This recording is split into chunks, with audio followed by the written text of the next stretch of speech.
Hello everyone, कैसे हैं आप सब। बहुत दिनों बाद हमें सीएसआई नेट एग्जामिनेशन के बारे में कुछ ऐसे टॉपिक्स प्रिपेयर कर रही हूँ जो कि आई थिंक सीएसआई नेट में डायरेक्ट क्वेश्चंस पूछते हैं, जो कि मतलब आप इजीली उन क्वेश्चंस को अटेम्प्ट कर सकते हो। अगर वो टॉपिक को आपको पता हो, उस टॉपिक के बारे में आपको पता हो, तो इजीली आप क्या कर सकते हो, उस टॉपिक का अच्छे से प्रिपेयर करके और आप उसके क्वेश्चन को इजीली सॉल्व कर सकते हो 1 या 2 मिनट में। ठीक है। सीएसआई नेट एग्जामिनेशन 2024 अभी हुआ है। ठीक है। तो लाइफ साइंस का जो एग्ज़ाम है उसमें आपको पता होगा कि कुछ कुछ स्टूडेंट को नहीं पता होता कि जैसे उसमें कुछ मैथ्स के क्वेश्चन आते हैं, ठीक है, कुछ बायोलॉजी के क्वेश्चन आते हैं, कुछ एक्सपेरिमेंटल वाइज क्वेश्चन आते हैं। होता वही टॉपिक है, बीएससी एमएससी का ही टॉपिक होता है। ठीक है। लेकिन क्या होता है ना कि कैसे वो क्वेश्चंस को मॉडिफाई करके वही क्वेश्चंस होते हैं, उसके वही ऐसे वैसे ही आंसर्स आपको फाइंड आउट करना होता है। बट कुछ लॉजिकल, कुछ एक्सपेरिमेंट क्वेश्चन आ जाते हैं, लाइक किसी मॉलिक्यूलर बायोलॉजी से रिलेटेड या सेल बायोलॉजी से रिलेटेड। तो आज से मैं कुछ ऐसे टॉपिक, ऐसे क्वेश्चंस लूंगी जिससे आप, अगर वो क्वेश्चंस आता है तो इजीली आप उसको सॉल्व कर पाओ। एटलीस्ट ये टॉपिक जो क्वेश्चन हमेशा पूछते ही है, उसके लिए आप टाइम वेस्ट ना करो। मतलब 1.5 मिनट में आपका वो क्वेश्चन सॉल्व हो जाना चाहिए। ऐसा टॉपिक आप प्रिपेयर करके जाओ। ठीक है। तो हम आज क्या करेंगे, आज से मैं इकोलॉजी इवोल्यूशन का सबसे इंपॉर्टेंट टॉपिक लूंगी, हार्डी-वेनबर्ग इक्विलिब्रियम। उसमें सीएसआई नेट में एक क्वेश्चन पूछा गया था 2023 में। क्या क्वेश्चन था देखते हैं।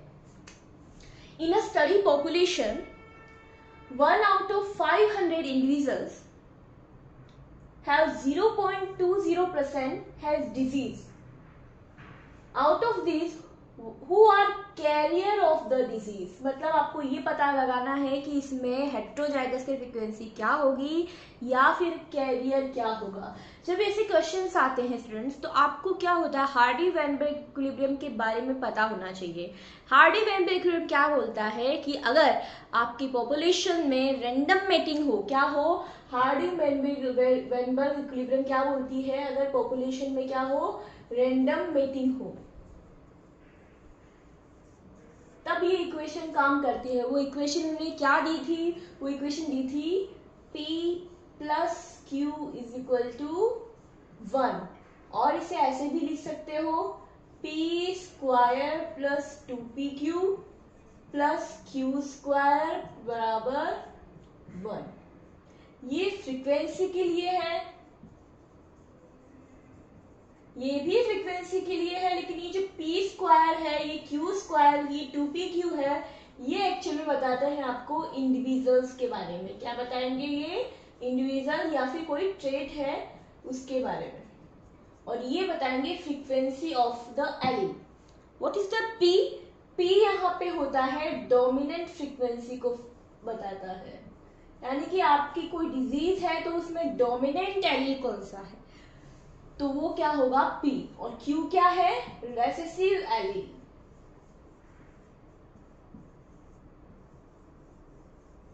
And what is the 2PQ? 2PQ होता है हेट्रोजाइगस फॉर्म, यानी कि कैरियर फॉर्म में आपकी पॉपुलेशन में कितनी इंडिविजुअल्स है उसकी फ्रीक्वेंसी निकालते हैं। 2PQ इज द हेट्रोजाइगस की फ्रीक्वेंसी है। ठीक है। तो क्वेश्चन सिंपल है, आपको बस इक्वेशन ध्यान रखना है, उसके अकॉर्डिंग क्वेश्चन का आंसर देना है। तो ये क्वेश्चन सिंपल था। इसमें क्या था, in study population 1 out of 500 individuals have 0.20% has disease। तो 0.20 क्या है स्टूडेंट, 0.20 है आपका Q स्क्वायर। क्या है आपका Q स्क्वायर। जब वो इंडिविजुअल्स बोल देता है तो वो क्या है, Q स्क्वायर। आपको क्या पता लगाना है, कैरियर की फ्रीक्वेंसी, मतलब कैरियर की फ्रीक्वेंसी आने की प्रोबेबिलिटी कितनी होगी। क्लियर है, इसके 2PQ के कितने इंडिविजुअल्स होंगे, उसके लिए पहले आप क्या फाइंड आउट करोगे, फ्रीक्वेंसी फाइंड आउट करेंगे। ठीक है। Q स्क्वायर P स्क्वायर, ये तो क्या है, इंडिविजुअल्स है। क्या है ये, इंडिविजुअल्स, ये फ्रीक्वेंसी नहीं है। ठीक है। ये क्या है, एलील बोल, इंडिविजुअल्स बोल सकते हो, ट्रेट बोल सकते हो। एक डोमिनेंट है और एक क्या है, रिसेसिव है। तो Q स्क्वायर आपको दे रखा है 0.20%, मीन्स 0.0020। तो आप क्यू फाइंड आउट करेंगे, ये रूट में आ जाएगा 0.0020, तो इसका आ जाएगा आंसर 0.0447। क्लियर। इसी तरह से फिर आप p फाइंड आउट करोगे, क्योंकि आपको 2pq में इसकी वैल्यू रखनी है। तो p कैसा आएगा, 1 माइनस करोगे 0.447 से, सॉरी 0.047 से, तो क्या आएगा 0.9553। तो कैरियर की फ्रीक्वेंसी कितनी आ जाएगी, 2pq से कैलकुलेट करोगे तो ये आपकी फ्रीक्वेंसी। क्लियर। और फिर आप क्या करोगे, ये जो फ्रीक्वेंसी आएगी, ये कितनी फ्रीक्वेंसी आएगी स्टूडेंट्स, इसकी फ्रीक्वेंसी आएगी 0.0854। परसेंटेज में कैलकुलेट करोगे तो 8.54% फ्रीक्वेंसी ऑफ कैरियर और हेटेरोजाइगस। अब क्या होता है, ऑप्शन में क्या था, जब ये क्वेश्चन आया था तो ऑप्शन में क्या था, ऑप्शन में 8.54% नहीं था, क्या था, फर्स्ट था 7.6%, सेकेंड 20.2, 1.5 एंड फोर्थ था 30.5। तो ऑप्शन क्या जाएगा, जो इसका क्लोजेस्ट आंसर होगा वो कौन सा है, 7.6। ठीक है। तो अगर मान लो आपका 9 भी आ जाता, आप कैलकुलेशन में थोड़ी मिस्टेक भी कर लेते तो भी ये समझो कि आपका आंसर इसके लगभग ही होना चाहिए। 20.2 तो नहीं होगा, ठीक है, 1.5 तो नहीं होगा, है ना, तो 8.54 आ रहा है, तो किसके बराबर हो सकता है, 7.6। तो ऐसे घबराना नहीं है कि इसमें तो ऑप्शन ही नहीं है जो मेरा आंसर आ रहा है, जो आपका क्लोजेस्ट आंसर होगा वही आपका करेक्ट आंसर होगा। क्लियर है। तो ऐसे क्वेश्चन सीएसआर में पूछते हैं जो कि बहुत ही सिंपल है। Hardy Weinberg equation random mating को बताता है। अगर पॉपुलेशन में रैंडम मैटिंग है यानी कि तो फ्रीक्वेंसी कांस्टेंट है, डोमिनेंट फ्रीक्वेंसी कांस्टेंट है, रेसेसिव फ्रीक्वेंसी आपकी कांस्टेंट रहेगी। चेंज कब आता है स्टूडेंट्स, चेंज तब आता है जब हार्डी वेनबर्ग इक्विलिब्रियम डिस्टर्ब होती है। और वो कैसे होती है, चलो देखते हैं। सीएसआर में एक बहुत ही इंपॉर्टेंट क्वेश्चन पूछा गया था माइग्रेशन के ऊपर, ठीक है। ये हम हार्डी वेनबर्ग इक्विलिब्रियम से हटके होता है, मतलब क्या कि non random mating, migration, genetic drift और नेचुरल सिलेक्शन, ये आपका हार्डी वेनबर्ग इक्विलिब्रियम को सेटिस्फाई नहीं करता।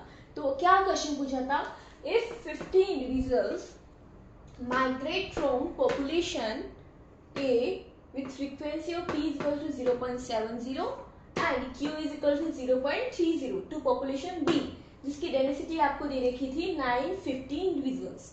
तो आपको कैलकुलेट करना था, और बी एल की फ्रीक्वेंसी अभी आपको दे रखी थी, P is equal to 0.40 है और Q की कितनी है भाई साहब, 0.60 है, ठीक है। और what is the allelic frequency of P after migration towards population B, यानी कि हमारे देश में है 100 इंडिविजुअल्स, ठीक है, हमारे 100 इंडिविजुअल्स कहाँ भेज रहे हैं, दूसरे देश में। तो हमारे इस इंडिविजुअल्स में डोमिनेंट की कितनी फ्रीक्वेंसी है, यानी डोमिनेंट हाइट वाले, लंबी हाइट वाले हम डोमिनेंट मान लो और छोटी हाइट वाले मान लो रेसेसिव।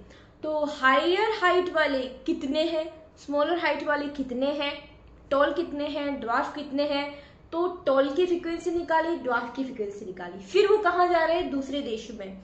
तो उस माइग्रेट करने पर क्या फ्रीक्वेंसी हुई उस डोमिनेंट फ्रीक्वेंसी की, ऑफ कोर्स चेंज तो आएगा ना।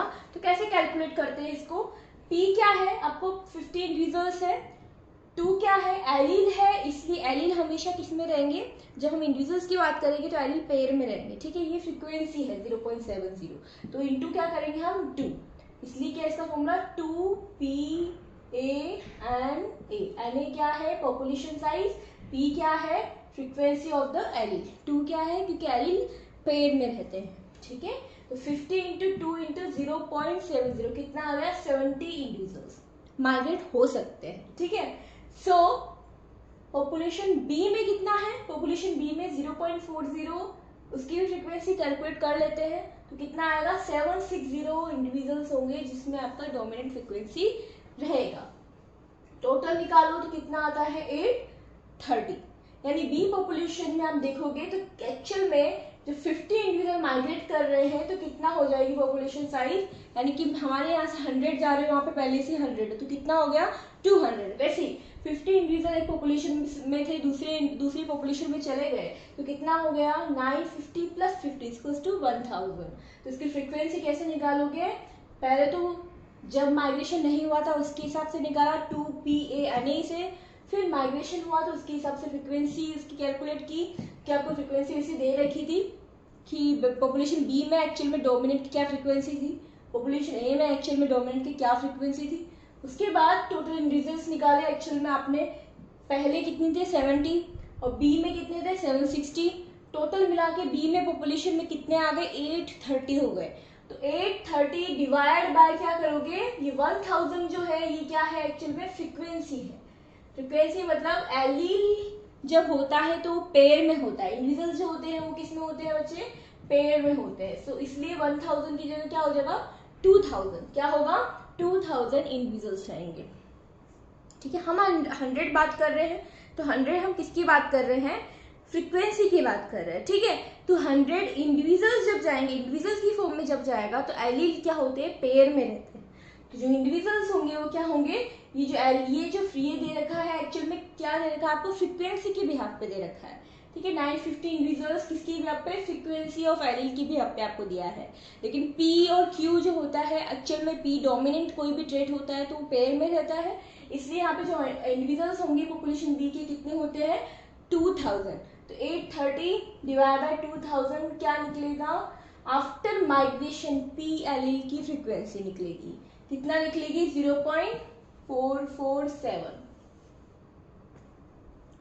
क्लियर, तो थोड़ा सा ध्यान रखना स्टूडेंट, क्योंकि ये क्वेश्चन पूछा गया था CSR नेट में, तो थोड़ा आपको इसको कैलकुलेट करना आना चाहिए कि कैसे आप कैलकुलेट कर रहे हो, क्या समझ, इसको कैसे कैसे क्लियर करना है। फॉर्मूला भी है, आप चाहो तो ये फॉर्मूले को अप्लाई कर सकते हो, P = Q1M, Q जो बी पॉपुलेशन है उसका, और 1 - M। Q क्या है यहाँ पे, रेसिसिव की फ्रिक्वेंसी है 0.30 इंटू 50 प्लस 0.60 बी पॉपुलेशन की Q फ्रिक्वेंसी है, रेसिसिव वाली फ्रिक्वेंसी है, इंटू 1 - M। Q मतलब डोमिनेंट नहीं, रेसेसिव, तब जाके किसकी फ्रीक्वेंसी निकल रही है, डोमिनेंट P की फ्रीक्वेंसी निकल रही है, और कितना निकलेगा 0.447 समथिंग। इसको कैलकुलेट ऐसे भी कर सकते हो या फिर ऐसे भी आप कैलकुलेट कर सकते हो। मान लो आपको पता नहीं लग रहा इंडिविजुअल्स है तो आप 950 को मान लो 1000 ही रख दिया तो फ्रीक्वेंसी चेंज हो जाएगी। ठीक है, क्योंकि आपको जानना होगा कि पॉपुलेशन में एलील जो होते हैं पेयर्स में होते हैं, अकॉर्डिंग टू पी और क्यू की फ्रीक्वेंसी की बिहाफ पे आपको इंडिविजुअल दे रखे हैं। ठीक है, तो जब इंडिविजुअल दे तो आपको क्या करना है, उसको डबल करना है। ठीक है, तो इंडिविजुअल कितने हो जाएंगे 2000। होपफुली आपको ये समझ में आया होगा क्या एक्चुअल में जब हम किसी क्वेश्चंस को, किसी टॉपिक को हम पढ़ रहे हैं, सो आपको ये ध्यान रखना है स्टूडेंट्स कि उसको इतना अच्छे से करके जाओ कि बाद में उसको टॉपिक को, उस क्वेश्चन कोई सा भी आए तो आप कर सको। चाहे अब क्या होता है, कुछ स्टूडेंट हार्डी वेन ब्रेक को तो पढ़ लेते हैं, नॉन रेंडमेटिक को पढ़ के नहीं जाते हैं कि एक्चुअल में नॉन रेंडमेटिक से रिलेटेड, माइग्रेशन से रिलेटेड क्या क्वेश्चन आता है, म्यूटेशन से रिलेटेड क्या क्वेश्चन आता है, नेचुरल सिलेक्शन से रिलेटेड क्या क्वेश्चन आता है। तो आप वहाँ पे भी क्या कर लेते हैं, P + Q = 730 और 7 हो रहा है, अच्छा ये हार्डी वेन ब्रेक को फॉलो कर रहा है, लेकिन वो माइग्रेशन ले रहा है, यानी 50 इंडिविजुअल्स का माइग्रेशन उनके बाद उसकी फ्रीक्वेंसी कैलकुलेट करने के लिए बोल रहा है। तो यहाँ पे नॉन रेंडमेटिक का यानी कि माइग्रेशन का एक्चुअल में क्वेश्चन है, तो ये हार्डी वेन ब्रेक का क्वेश्चन नहीं है जहाँ पे P + Q = 1 लगाते हो। ठीक है, तो ये कुछ क्वेश्चन है जो आपको ध्यान रखना है। अब मैं आज से कुछ ऐसे ही क्वेश्चंस लूंगी जो एक्चुअल में CSR में डायरेक्ट क्वेश्चन होते हैं, सिंपल होते हैं, जो आप 1 या 2 मिनट में आप कर सकते हो। ठीक है, बस आपको फॉर्मूला याद होना चाहिए और सिंपल उसका एक्चुअल में कॉन्सेप्ट आपको पता होना चाहिए। कोई भी क्वेश्चन आप कर रहे हो तो उस क्वेश्चन का एक्चुअल में सारा जो उसका जो हम बोल सकते हैं जितना भी कॉन्सेप्ट है आपको क्लियर होना चाहिए। इक्विलिब्रियम है तो इक्विलिब्रियम डिस्टर्ब हो जाए तो क्या हो जाए, नेचुरल सिलेक्शन और कौन से होते हैं, क्योंकि नेचुरल सिलेक्शन बहुत सारे टाइप के होते हैं, स्टेबलाइजेशन होता है, डायरेक्शनल होता है, ठीक है, डिसरप्टिव होता है, फ्रीक्वेंसी डिपेंडेंट होता है। ठीक है, तो अलग अलग नेचुरल सिलेक्शंस होते हैं, उससे रिलेटेड कुछ क्वेश्चंस आते हैं क्या, ऑफकोर्स आते हैं। ठीक है, तो इसीलिए ऐसे टॉपिक को प्रिपेयर करो कि हाँ ये टॉपिक है, इससे रिलेटेड कोई क्वेश्चन आ जाए तो मेरा प्रिपेयर्ड है। ठीक है, आई होप आपको ये वीडियो अच्छा लगा होगा। Thank you so much.